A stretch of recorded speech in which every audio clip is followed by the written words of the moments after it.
আসলে আজকে আমাদের যে অ্যাওয়ারনেস প্রোগ্রামটা মূলত হচ্ছে নারী, শিশু, বয়স্ক এবং প্রতিবন্ধী, অর্থাৎ প্রান্তীয় শ্রেণীর বলবো না, তাদের বলবো যারা বিশেষ করে যারা সরাসরি আইনের সেবা পেতে পারে না, যারা অর্থাৎ চায় না বা পায় না বা মানে আগ্রহ থাকার সত্ত্বেও তারা বঞ্চিত, এদেরকে সচেতন করার জন্য, অর্থাৎ তাদের প্রতি যে সহিংসতা, সামাজিক যে সহিংসতা, সেটা নির্মূলের জন্য এই অ্যাওয়ারনেস প্রোগ্রাম।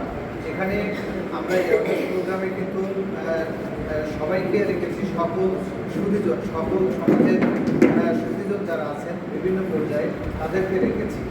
এখন আমরা বিশেষ করে নারীদের প্রতি কেন সহিংসতা হচ্ছে, মূল কারণ হচ্ছে আমাদের সচেতনতার অভাব, এক।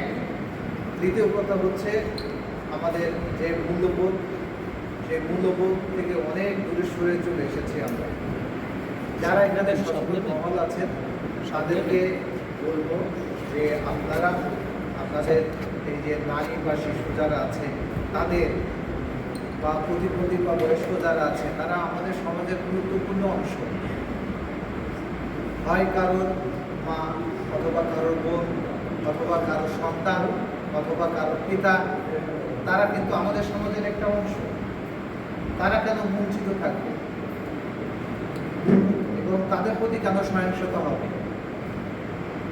আমরা জানি আমাদের পুলিশ, বিশেষ করে বাগেরহাট জেলা পুলিশ,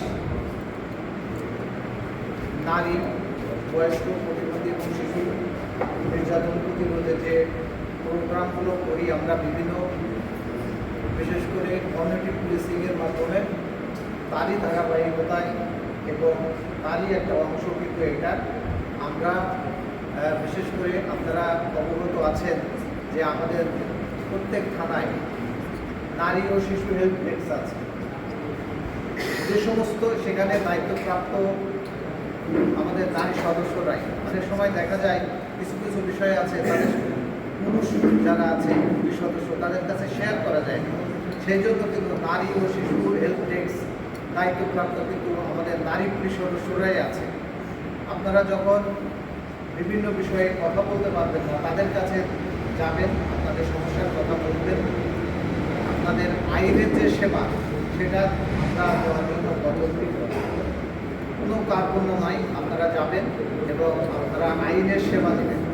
যদি দেখা যায় সমাজে অনেক ক্ষেত্রে হ্যারাসমেন্টের শিকার হয়, অনেকে বলছে যে আমরা বলতে পারি না, কথা বলতে পারি না, কিন্তু কথা বলার জায়গা কিন্তু আছে।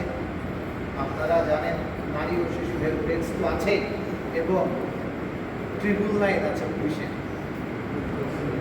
হঠাৎ করে কিন্তু তাৎক্ষণিক অ্যাকশন হয় এবং তাৎক্ষণিক ব্যবস্থা গ্রহণ করে থাকে।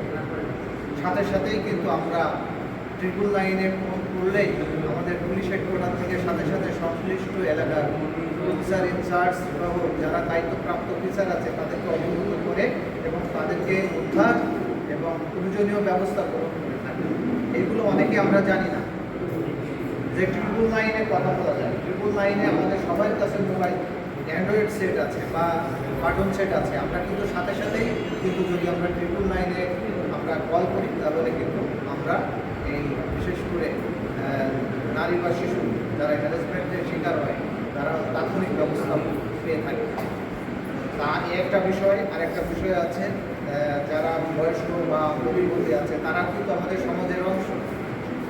কোনো পিছিয়ে পড়া জনগোষ্ঠী দিয়ে কিন্তু আমরা বা সেটা কিন্তু বা সমাজ বলি কোনোভাবেই সম্ভব না। উন্নত রাষ্ট্র গড়ে তুলতে হলে আমাদের যারা পিছিয়ে পড়া জনগোষ্ঠী আছে তাদেরকেও এগিয়ে নিয়ে আসতে হবে, সকলকে আন্তরিক হতে হবে। এই আন্তরিক না হলে কিন্তু আমরা এই পিছিয়ে পড়া যারা জনগোষ্ঠী আছে তাদের আইনের সেবা দেওয়াও সম্ভব না, এবং যারা এখানে হ্যারাসমেন্টের শিকার হয় আমরা যদি সচেতন না হই তাহলে কিন্তু তাদেরও কিন্তু এই আইনের সেবা দেওয়া থেকে আমরা অনেকটা পিছিয়ে যাব। বাইরের কারোর দায়িত্ব নেওয়ার দরকার নেই।